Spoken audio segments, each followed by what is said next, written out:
Okay, so get your duff off my pillow, friend. I've just finished my second book for Mythathon, so that's not bad for 11 days. I'm going to have to finish another one a day to feel less like I'm wasting time. So I think I've met 2 challenges. I've met the read a book that takes place in harsh weather conditions, and which was No Judgments by Meg Cabot, which I just finished an arc of. And then Kingdom of Copper was for, I think, the unconventional female main character challenge. I think so. Oh fuck, I need to put my tongue ring back in. Anyway, that's where I'm at with it. No Judgments. It was alright.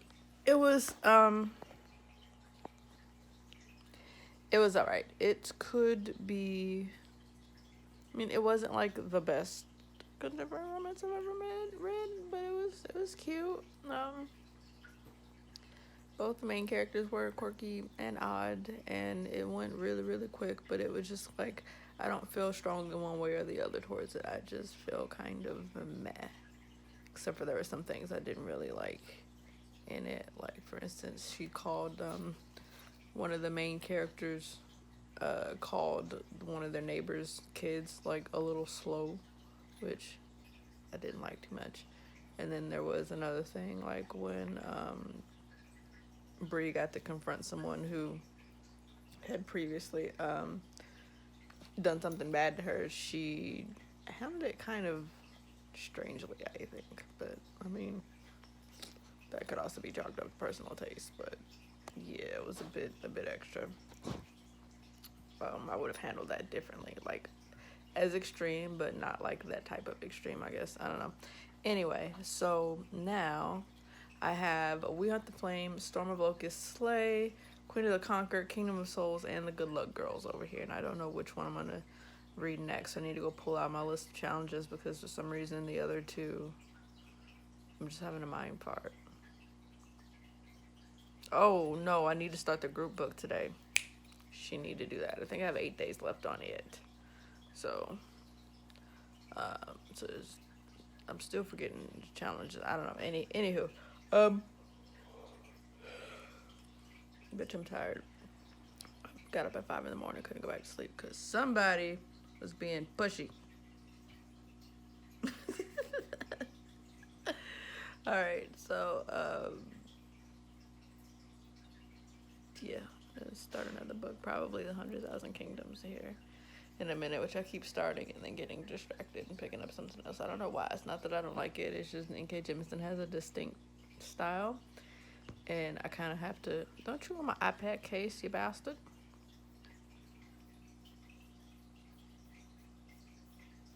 I kind of have to like be in the mood, I think, for her writing style. It's like, isn't it present tense too? I don't know. Anyway, yeah, we'll see what I'd start reading when I'd start reading it.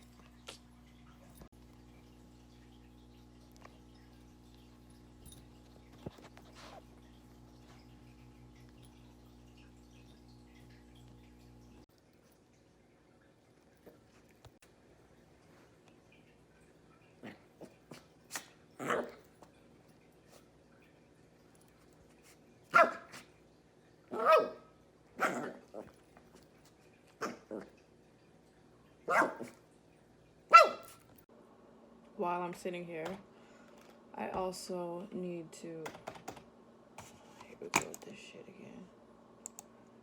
So some of the drivers still have some bugs for me to work out, as in this one, sometimes when it goes to sleep, it doesn't want to wake back up.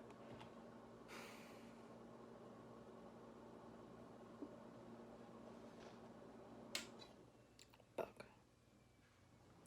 As y'all can see, I feel and look like shit. I have been updating my drivers one by one because my computer is not acting right. So I'm updating. What it's not doing is it will not let me transfer videos off my phone. I know there are workarounds for it, and I can go through Dropbox and all this extra stuff, but A, that's time consuming, and B, I want the shit to work right. This thing was expensive. I put it together. It's going to fucking work. It's just, it is what it is. It is also like my sound will not work on Google Chrome. It works for everything else. But I don't like Internet Explorer. I want the shit to work on Google Chrome. So that's another thing I need to fix. And what was the other one? It was doing something else. It was giving me issues with for a while. I don't know. Whatever. I haven't done my hair today. This is what the fuck ever. It's the audio. The transfer, and is doing that double boot shit. So I'm going through updating all my drivers because fuck this, dog. This computer cost me too much time and money and grief. It is going to be the beast I need it to be, or I'm gonna put my foot through something.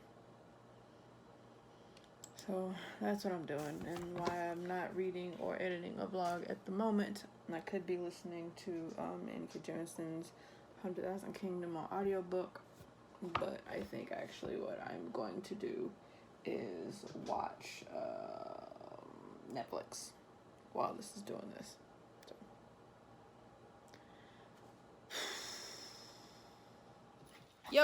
So I what time is it? It's 4 o'clock. I fooled around on that damn computer all day and could not get it to import my files correctly from my phone. So now on my phone it is mobile through mobile data uploading through Google Drive, and then I will go download them from Google Drive on my computer to the computer so that I can edit them. So yeah, this vlog is not going to be up until tomorrow at the earliest. What is it? Today's Sunday, so this is my first off day. No, it'll be up tomorrow because otherwise it's gonna take who knows how long. But I won't start to edit until tomorrow morning, so it'll be up like tomorrow afternoon. I really don't like to update videos later in the day because they don't do as well for some reason. But anyhow, don't matter. So I've decided to go with this pattern. I read a published book, then an arc, then a published book. Well, they're all published, but a released book, and then an arc, then a released book. So I read Kingdom of Copper, which has already been released. Now, then I read No Judgments, which was an arc. I'll put the link and stuff to I'll put the date it's going to be released down in the description box because I don't know. And then I will put, and then I'm going to read an already finished book. So I have We Hunt the Flame. And it's still backwards because of the phone. Fuck it, whatever. We Hunt the Flame by Hafsa Faisal, and she's excited. That's upside down. It's just backwards. Whatever. So I already started it on Audiobook, and I was gonna start over, and I was like, nah, I'll just back up a little bit, and then I'll just keep going from there. Like I'll pick it up as I go. The problem is that I'm a visual learner and I was getting characters mixed up and shit with the audiobook. I don't know why I don't do that any other time. It's just for some reason I think I just really wanted to read it so I don't miss anything, because audiobook I miss a lot. So because I usually get distracted, and once I'm reading and it's in my face, child, I don't hear or see shit but that book. So We Hunt the Flame. I'm not sure how far I am because my audiobook is on the phone. I have to get off and see. And he just made himself at home. And this one's mad about.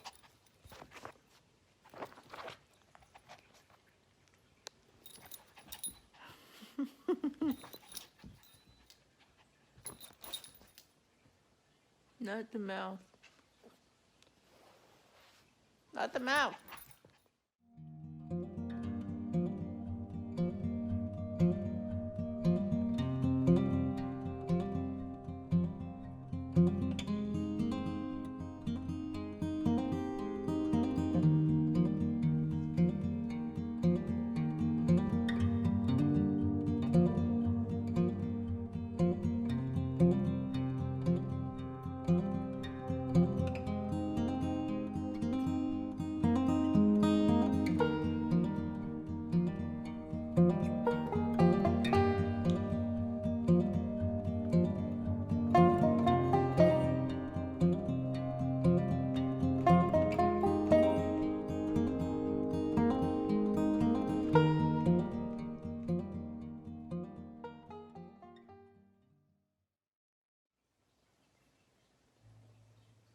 Alright, we got a problem. These chapters are so fucking short. There are two main characters, and the chapter switches back and forth between Zafira's point of view, and then the other one is Nasir's point of view. And it is so disjointing, because he'll have one that's like 3 pages, and she'll have one that's like 2.5 pages, then he'll have one that's a page and a half, then she has one, like the longest one I've seen thus far is 5 pages. When you listen to the audiobook, you can't tell, because I'm listening to it on regular speed, because Steve West's voice and Fiona Hardingham's voice, but like both of them are great. Now, had I been listening to it at my regular double speed like I usually do audiobooks, I would have noticed, but holy fuck, these chapters are so short. It is very disjointing. I don't think I'm going to be able to physically read the book. I think I'm going to have to stick to the audiobook, which means it's going to take me the whole month. Probably, because I don't spend that much time in the car anymore. Which means I should go read something else.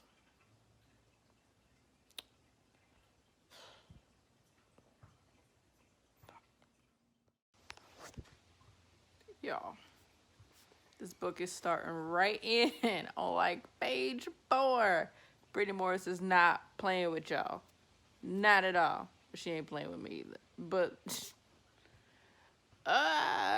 they started right in with this white girl asking if it was okay for her to do something or if it was going to be considered cultural appropriation. We jumping right in, bitch. I'm ready. I'm so ready. Speaking of which, something funny. Not funny. Had this book with me at work when I first got it because I was going to read it before I decided to save it. Now, you see my hair, right? And I think this was even before my hair was purple. I'm not sure. But like 3 different coworkers asked me, did I write a book or is this me on the cover? Nope. Proud of my, I'm not going there. Never mind. Bye. Yeah. All right. So I've been reading Slay. I had to put it down at 95 pages and go like walk the dogs, do what I had to do, get ready for bed because I'm into the meat and potatoes of this book. And now I am well aware that once I get into this part that I'm about to get into, I'm not moving again until I finish this book. So it's like, let's go get the dogs situated for the night. Let's walk them. Let's do what I gotta do because it's about to go down. This book hits you with the tea. It smacks you with the real. Like it starts right in the author's note, gripping you, and then just every single page, it is something that I relate to so heavily that I'm just like, fuck yes. I'm getting really hyped about this book, y'all. It's so good. It is so good. You know what? I'm not even gonna take time to keep talking to you. I'll explain it when I'm done, or I need a break, which won't be happening. I'll explain it later. Bye. Gotta go. The entitledness of this white boy in this game, like, this is not spoiler because you can read the summary that says someone is threatening to sue Kiera, who created Slay, this video game that is Afrocentric. It's black based, black characters, black everything basically, and since it's not Eurocentric without European descendants as players or avatars, he's saying that he wants to sue, but like it's just the way it's done and the way he's just like, I think even though it's game, he's not playing, nobody's hurting him, nobody's saying anything terrible about white people. It's just, I think I'm gonna talk to Dad and see if he'll let me talk to his lawyer about tracking this guy down and suing him. Bitch!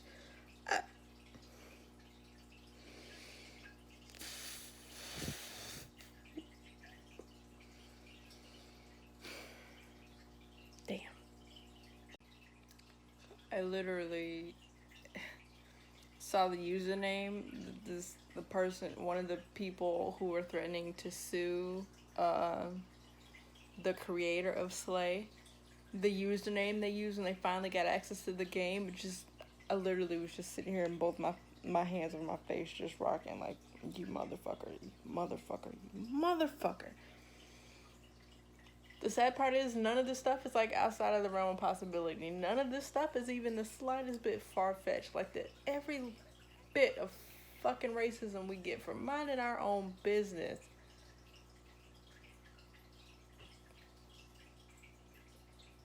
I'm gonna cry. So I'm gonna go back to the book. Y'all have got to give it to Brittney Morris because she has made me care so much about these characters in this game. Now, it is not just because of the race issue and the struggle and the fight that comes with just like breathing and walking down the street with being black or brown, because there is that. But even without that, like just her writing and the depth that she has given these characters, especially when I've just been reading books where the characters do not have much, if not any depth, like outside of race, these characters already have so much that pulls me in. And I don't know, maybe I feel like I can't separate myself from race. I don't know. But this is how much I got left. And child, she has made me care so much about this game and get so invested in like the battles and the duels and such in the game, like regardless of what they're standing for in real world. Like any other time I totally would have been like, yeah, okay, that's a cool issue, but I mean you could have handled it outside of that. But no, just like even in this game with all of that, everything that's on the line, like she's dragged me by my wig, child. My wig is gone. I fuck. This woman's writing has like sucked me into this book so far. This is how much I have left. This right here. It's like 10:20 at night. I feel every little fucking like plight and flicker of emotion that these characters are feeling. Like, yes, some of it is obviously because of the race thing, but even without of that, it is just Brittney's writing that just like you cannot help but care about these characters. Like they have so many layers to them. And it doesn't like, it probably is because of race. I don't know, because a lot of issues are stemming around race. So I really can't say for me that I can separate that and say I would care about it anyway. I mean, I would, but I know some of y'all gonna be like, you're just saying that. Fuck y'all. But anyway, like, y'all, this book is taking me there. Like I'm on page 219 out of, was it 320? 315? It's 3 something. And see, I keep yawning, I'm sleepy, but no, I'm gonna finish this book. It is shit. English. I can't even English right now. It's just, fuck, man. This is such a good book. I'm gonna try to put my words together better after I finish it. Okay, bye. It's 11:36 p.m. and I just finished. Let's see, I even put it over here.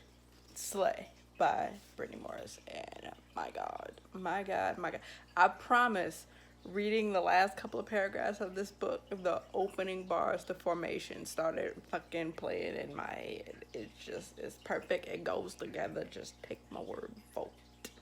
And when you see it getting close to the end of the book, you just gotta start playing Formation, because that's it. Just calls for it. That's all you can do. Like that's the rule. I'm making it a rule. Jesus H. Pylori. This book is so good it'll make no motherfucking sense. I don't even like know. Oh my god, there are so many nuances of black culture that are addressed in this book that are done in a different way than, for instance, like Angie Thomas does it. Like they're both equally good, but at least to me, this one's different. Like I didn't read The Hate U Give because I know it's gonna make me angry. Not in the book is bad angry, but like the content, just like it's just gonna make me angry in the way that all these books about like black issues make me angry, is because it's kind of like reliving the shit that you've gone through all over again.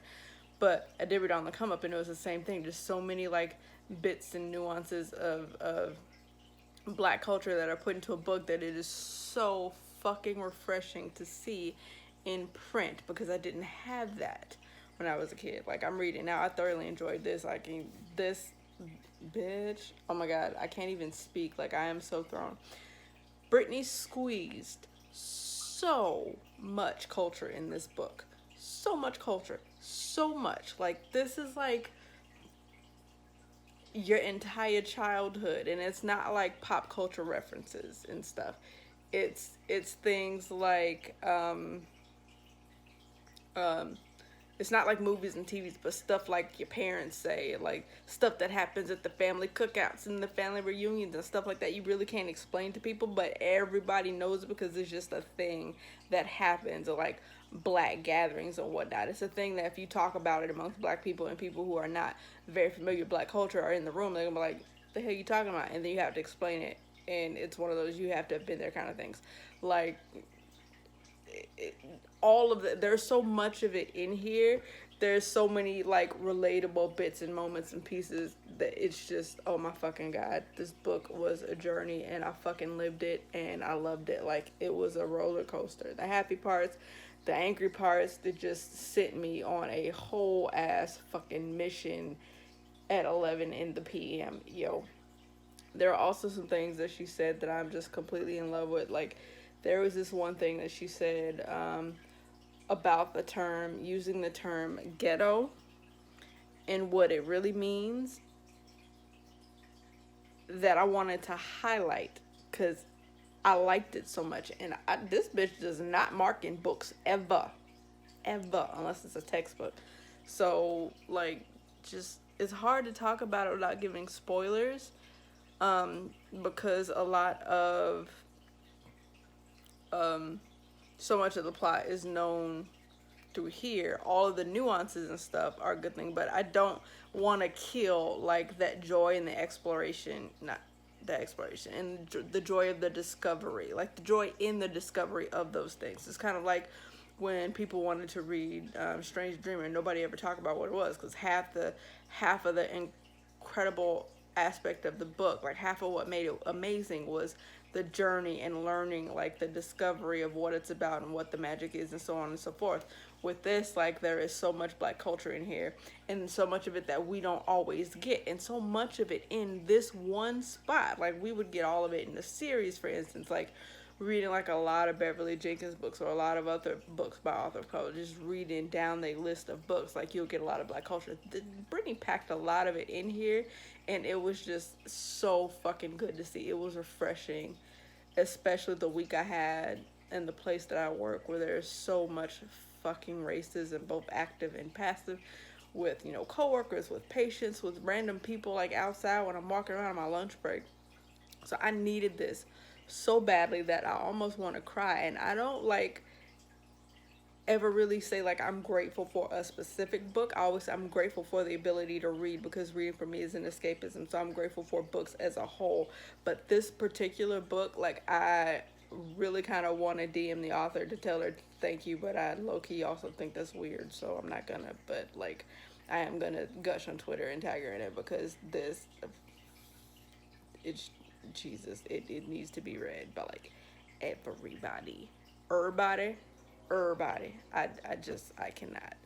So on that note, that is gonna wrap up what is this, my second day in the second week. It's 11, so it's not the second day of the week, but it's the second day that I started this new vlog, and I've read 3 books so far for finished 3 books so far for Mythathon. So I finished one of that whole ass last vlog, and that was Kingdom of Copper. And then today I finished 2 arcs. I finished No Judgments.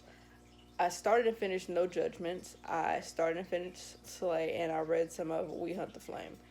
But, oh, sweet baby Jesus. So on that note, I will check in with y'all in the morning, and we'll see what I'm reading tomorrow's.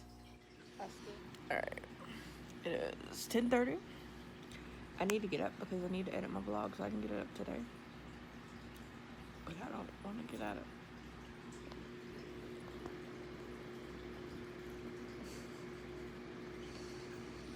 I don't want to get out of the bed. Maybe I'll lay here just a little longer. Huh, Cashmere? You gonna sit here a little longer? Yeah. Okay.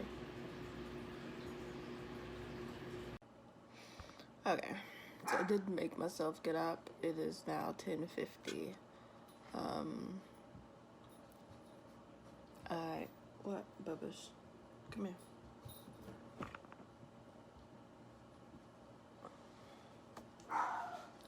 I have to go get the dog his third actually series of vaccines. So I need to go do that and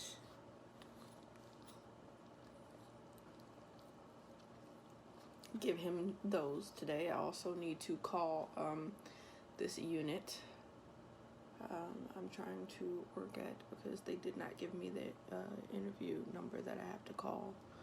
So I need to do that today. My new glasses frames are coming in. These ones, the ones a dog chewed. Even though the lenses are not done yet from my optometrist. And I need to edit this video, so that's actually what I came in here to do, is to go onto Google Drive and download all of the vlog footage that it took until last night to open, because I had to leave my screen on my phone open for all of the videos to upload. So, with that done,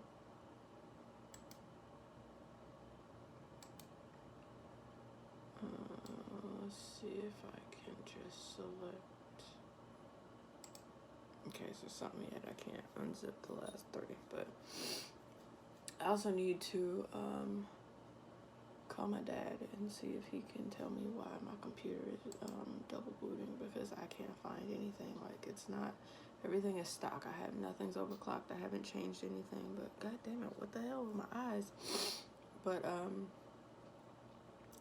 every time I turn it on, it does that thing I think I showed you somewhere in this vlog or the last one, where it turns on, powers up, shuts off again, then it powers up. Like, it's not a problem, it just annoys me, and I want it to not do that. I don't know, maybe they all do that. It's the first time my computer I've been able to actually see into it, so it certainly does not sound like they all do that. But yeah, I feel like shit. Can you tell? Look at my face. So I don't know if there's allergies or sleep deprivation. I went to sleep at like 1 a.m. and I woke up at about 9:30. And yet, so I'm hoping that's just allergies. You know what? I'm gonna take some cetirizine today. Zyrtec. See if that helps. And while I research this and wait for Google Drive to zip my 30 files, and then after that I'll download the other 3. What is going on with my voice? Hello. This red and this purple is clashing on my face, child. Anywho, I am on my way to Tractor Supply to get some vaccines for the puppy who is laying on the floor, because why does one hunk always out of line? Bitch, damn. I have to cut my hair in the back, maybe, or something, I don't know. But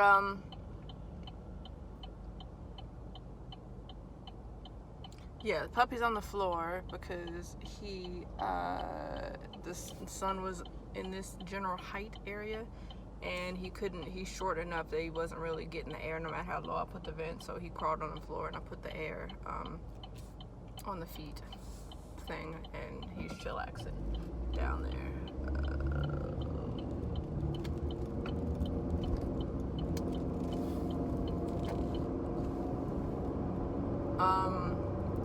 So yeah, I'm on my way to Tractor Supply to get vaccines for the puppy, and I give him his myself, because the vets always want all these extracurricular things, the ones that I've been going to, not all of them, but I just found that if he's gonna get one exam anyway, rather than pay exam visits for each and every time after this that he needs shots, which is a pain in the butt, I'll give him a series of shots, except for the rabies one, because you gotta go in for the rabies because you need the tag and the certificate. get him the rabies, and that won't count as the free exam, so they'll check his poop and stuff, and I don't have to pay all this money for it because they're gonna, if I go in the first one and they do it, then I gotta pay for an office visit every damn time after that when he gets his shots. I'd rather just do one and be done with it, and then he won't need another one for the next year. So I've already given him dewormer. I've given him his second set of vaccines. He got one at 8 weeks. This is at 11 weeks. No, I gave him one at 11 weeks, so this is at his 14 weeks. And then at 16 weeks, he will get his,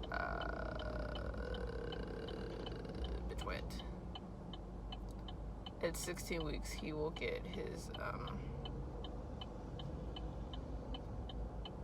rabies, and then that one won't have an office visit, so they'll check his poop that time, which he should be good, because I'm believing they did a fecal test on his puppy ones, so a little cheaper and, you know, better, because the test is not going to do anything. I already had one with the lady that I got him from, but since he's going to be with me, they're going to insist on checking him over, all this other stuff, so just save myself some dollars, plus save him some trauma going to that vet all the time, even though I do like to socialize my dogs.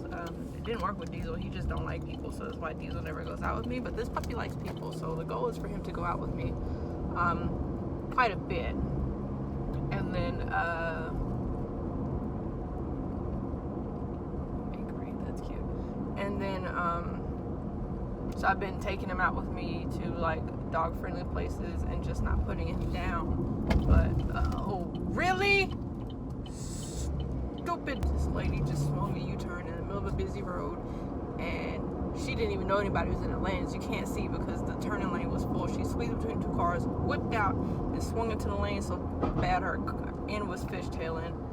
Like, now had I been in that lane like I was about to be, she would have swung right the fuck into me. What the fuck? What's wrong with people? Got a car full of kids too, dumbass. Jesus Christ. Anyway, let me stop because fucking dumb. Anyway, don't throw up there, throw up on the floor. Jumps back on the floor after he spits up in my seat, little butthole. Jesus. I've just listened to chapter 1 of 100,000 Kingdoms by A.K. Jemison. I was listening to it on audiobook, and it's pretty fucking good. So thus far, all this it's been actually a lot happened in chapter 1. So chapter 1 just found out main character Yana. I can't remember already, but found out that her grandfather in the Kingdom of Skies basically called to her to come to them, and she's like, all right, this is a little suspicious because they're sending out all these like lavish methods of transport to get her there instead of just sending her in like basic or just ordering her to get there on her own. So they bring her to them with all these elaborate methods, and she goes to find out that her grandfather's naming her as heir, which is what we find out in summary. This is a problem when she's not his only heir. So he already has two of I think his nephew's kids, something like that. His niece and his nephew's kid, or his nieces and nephews. So they're cousins to her, but there can only be one heir. And so instead of him picking one, he's called her here, don't know nothing about her, how she was raised, don't know if she got a lick of sense between them, a lick of sense at all, and then just announced, yo, you're my heir. You gotta fight to the death with the other two to see who's gonna win after I'm gone. Is this 152nd? I think so. Anyway, he's basically like, I'm naming you as heir, and she's like, but you got to. And he's like, yeah, I know, but your mother ripped me off for an heir when she left, so you are gonna take her spot, but you still gotta battle the other two. And she was like, they're just gonna kill me and then keep fighting amongst each other. I'm never even gonna get to the point to where it's gonna become an actual, you know, like I'm not gonna have a chance. And he was like, maybe. She's just like, bro, the fuck? he's crazy. But, you know, what can you do? Back to Military Road. What the fuck? I must have missed a turn. So, yeah, she just found out basically she's entering in this, like, last man standing kind of situation. I don't know. I don't think it's like an actual tournament or anything. I just think they're just going to be trying to find slick ways to off the other, and last man standing is who's going to be the heir. If the man who looks rather old, sounds rather old, dies sooner, is going to be last man standing after the fact, and then it'll be even more brutal because they're going to be trying to quickly off the other two. So that's just chapter 1, y'all. And I'm going to listen to some more, and then what the fuck? I did not bypass my shit by mile. What the fuck are you doing? Jesus. This GPS is being a pain in the ass. So I'm going to 15, 13. I'm still on Military Road. It was 150 seconds. Maybe I did need to come this way. Maybe Military Road turned. I don't know. Anyhow. So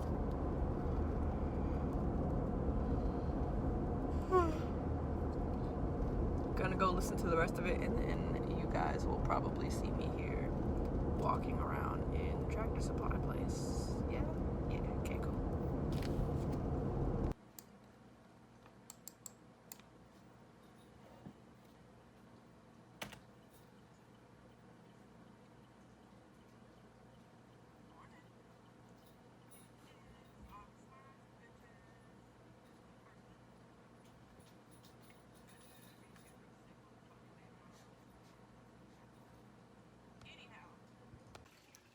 I don't think the puppy feels very good, and I was wearing headphones, so I was trying to edit a video, but my computer's not cooperating.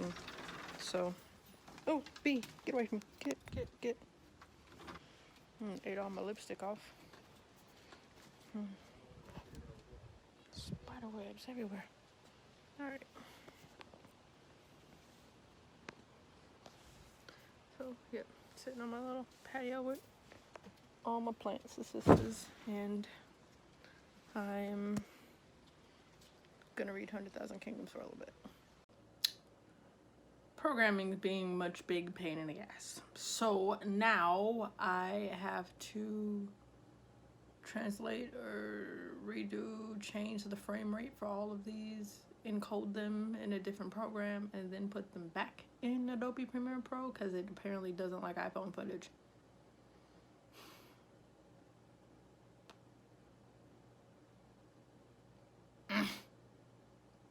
This really is like starting completely the fuck over because I had these problems with weird issues with Final Cut Pro. Now it's just the same shit with these random ass little inconveniences. I don't know. Let's see if I can get this shit acting right.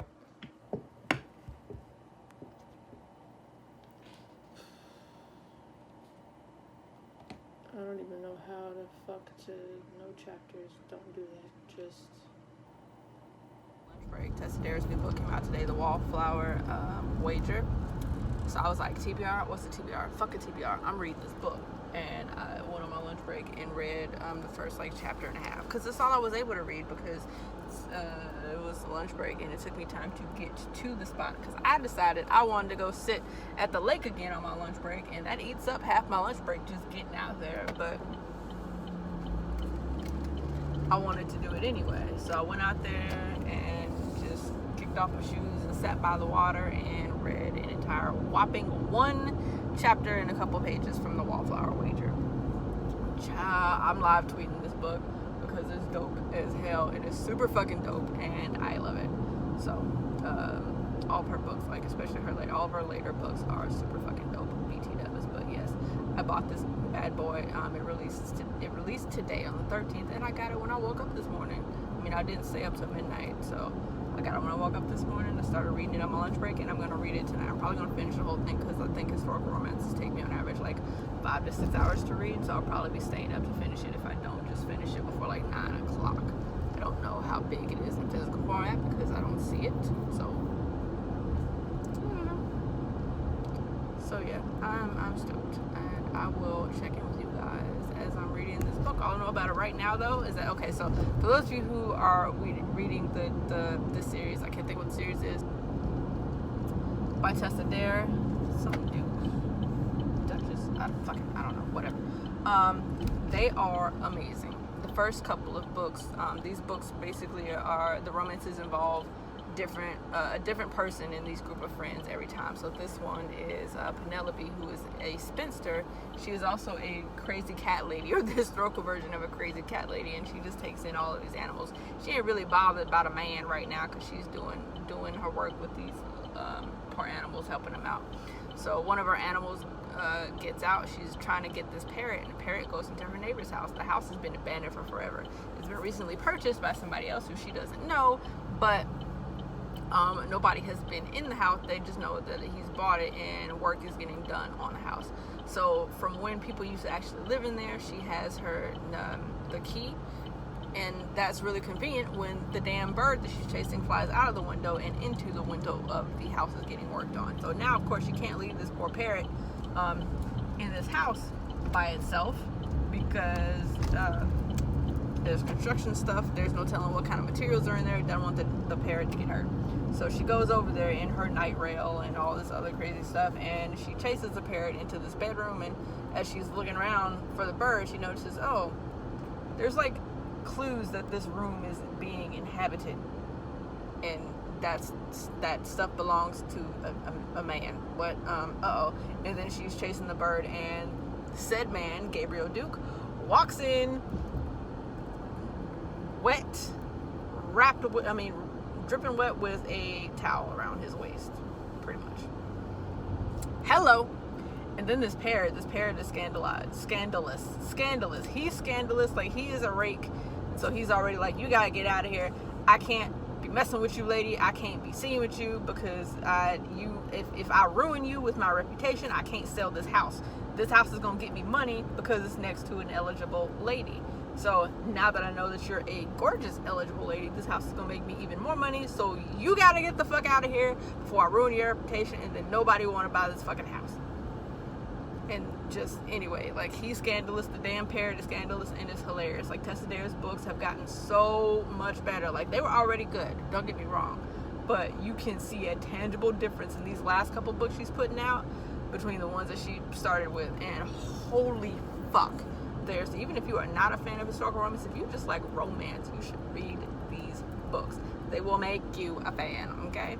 They're always hilarious. And they always start out with the MCs, one or both of the MCs doing some off-the-wall shit or saying some off-the-wall shit, and I live for it. So I had to drop everything I was doing to, what is this weird shape I got going on with my hair? I need a haircut, make it more rounded or something. Anyway, I had to drop everything on my TBR to read this book. There was no maybe about it. I will let y'all know more as I read more, but I will also be live tweeting it, so you can go find that thread. I'll link it down in the description box probably.